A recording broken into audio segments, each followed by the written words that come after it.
Judulnya Kajian Komunikasi Lingkungan Perspektif Masyarakat Adat Dayak di Daerah Penyangga Ibu Kota Negara. Jadi masuk ke klaster riset tema dengan target khusus dengan program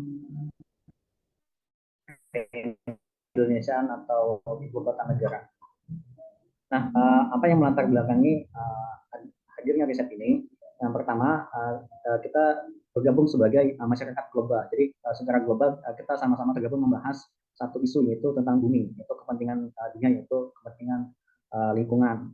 Bahwa sampai saat ini permasalahan tentang lingkungan sudah menjadi bagian yang tidak bisa kita lepaskan dari persoalan yang tidak bisa kita anggap sebagai sepele. Artinya semakin tahun krisis terhadap baik di air, di laut, kemudian di satwa dan lain-lainnya sudah menjadi kendala yang perlu kita kritisi dan perlu kita kaji berdasarkan berbagai perspektif. Nah, salah satu perspektif yang kita gunakan untuk pendekatan isu persoalan lingkungan ini menggunakan pendekatan komunikasi lingkungan. Ya, jadi dia sebagai salah satu kajian di bidang ilmu sosial juga dengan pendekatan komunikasi. Jadi menghadirkan bagaimana cara manusia itu berkomunikasi dengan lingkungan, bagaimana cara manusia itu bisa menjaga lingkungan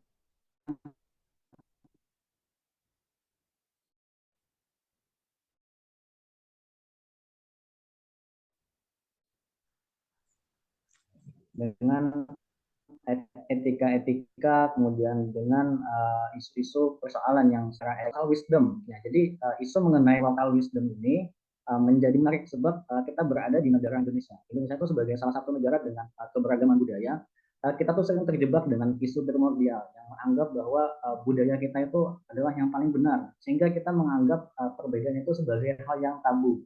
Nah, dalam konteks ini kita memanfaatkan isu ini sebagai bagian daripada kita pendekatan tentang komunikasi lingkungannya kayak gitu. Nah, itu yang diharapkan. Nah, karena beberapa pendekatan tentang persoalan lingkungan, misalkan melalui green economy atau melalui kajian-kajian lingkungan yang lain, misalkan itu kurang bisa masuk ke masyarakat. Tapi ketika kita menggunakan pendekatan local wisdom, itu menjadi menurut saya memiliki potensi yang lebih baik karena masyarakat kita masih mengakui bahwa di dalam setiap diri kita tuh punya identitas, yaitu identitas kita sebagai masyarakat adat. Nah, itu yang kita manfaatkan sebagai pendekatan ini. Dan itu juga yang mendukung bagaimana hal ini atau potensi terhadap pernyataan ini menjadi bisa realistis, bisa kita jalankan. Nah, sebenarnya isu tentang pendekatan komunikasi lingkungan terhadap lokal wisdom ini sudah banyak dibahas di beberapa penelitian. Namun belum ada satupun yang membahas secara spesifik kajian tentang komunikasi lingkungan, tapi berkaitan dengan pembangunan ibu kota negara. Apalagi perpindahan ibu kota negara dari Jakarta kemudian ke Kalimantan, tentunya kita tidak mengharapkan adanya polusi yang terjadi di Jakarta juga terjadi di Kalimantan. Nah, hal ini yang menjadi poin bagaimana upaya kita untuk menjaga bagaimana lingkungan yang ada di Kalimantan Tengah, di Kalimantan khususnya tetap menjadi istilah yang biasa kita sebut sebagai paru-paru dunia. Nah, jadi dengan beberapa landasan dan dasar ini, inilah yang mengakibatkan argumentasi ini kemudian dipakai dan digunakan dalam penelitian ini. Jadi menggunakan pendekatan sosial, salah satu pendekatan sosial yaitu komunikasi lingkungan untuk menyelesaikan permasalahan isu lingkungan. Oke, kemudian dari beberapa latar belakang yang sudah disampaikan melahirkan beberapa rumusan masalah yang dikira rumusan ini yang akan nantinya dijawab dan ini akan menghasilkan beberapa gagasan dan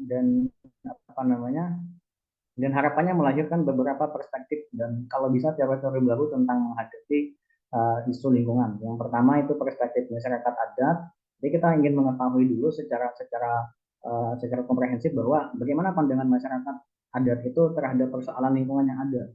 Kemudian ketika rumusan masalah pertama sudah terjawab, maka kita lanjutkan ke rumusan masalah yang kedua, bagaimana upaya dari komunikasi lingkungan yang digunakan masyarakat adat sendiri. Nah, tentu saja dalam hal ini tidak semua masyarakat itu dikatakan sebagai masyarakat adat. Dalam konteks ini, masyarakat adat itu dikatakan sebagai ada sekelompok orang yang ada dalam satu tempat yang masih secara murni menjaga adat istiadat dari turun temurun atau dari nenek moyang yang berlangsung diteruskan baik secara lisan maupun tulisan. Nah, itu yang disebut sebagai kategori masyarakat adat. Nah, dalam konteks ini kita akan menggali masyarakat adat yang dianggap masih murni, masih natural, yang tidak terpengaruh daripada budaya modernisasi dan globalisasi dan lain sebagainya. Supaya kita bisa mendapatkan apa namanya pandangan-pandangan yang benar-benar lahir daripada masyarakat adat itu sendiri.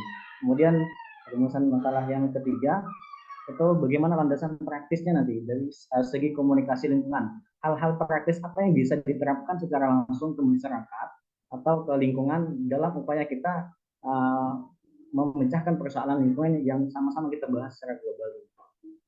Nah, kemudian secara konseptual kita mengkaji salah satu tema riset penelitian pendekatan yaitu komunikasi lingkungan.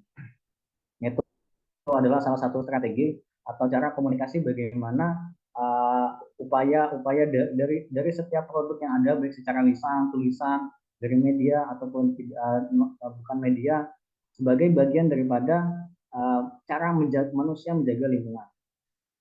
Kemudian metodologi yang kita gunakan ini metodologi penelitian deskriptif kualitatif dan kita menggunakan pemilihan sampel karena populasi yang masih belum diketahui. Jadi kita menggunakan teknik snowball supaya nantinya siapapun yang akan kita temui dan kita anggap ini sesuai dengan klasifikasi masyarakat adat yang sudah kita tetapkan di awal, maka ini yang akan menjadi informan kunci atau subjek utamanya.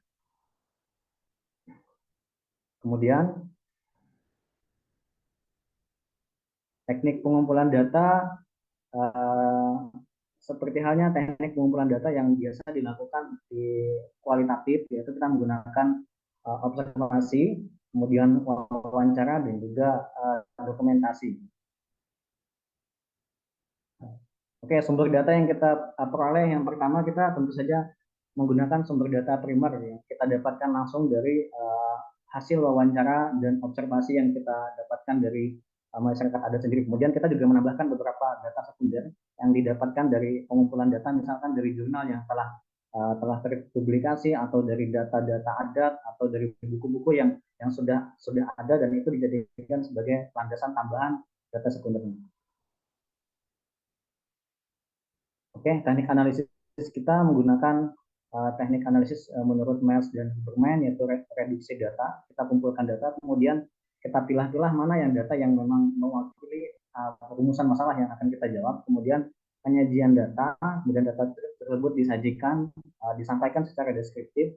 Kemudian kita tarik sebuah kesimpulan, sehingga itu akan mendapatkan gambaran dari jawaban rumusan masalah yang sudah kita tetapkan sebelumnya.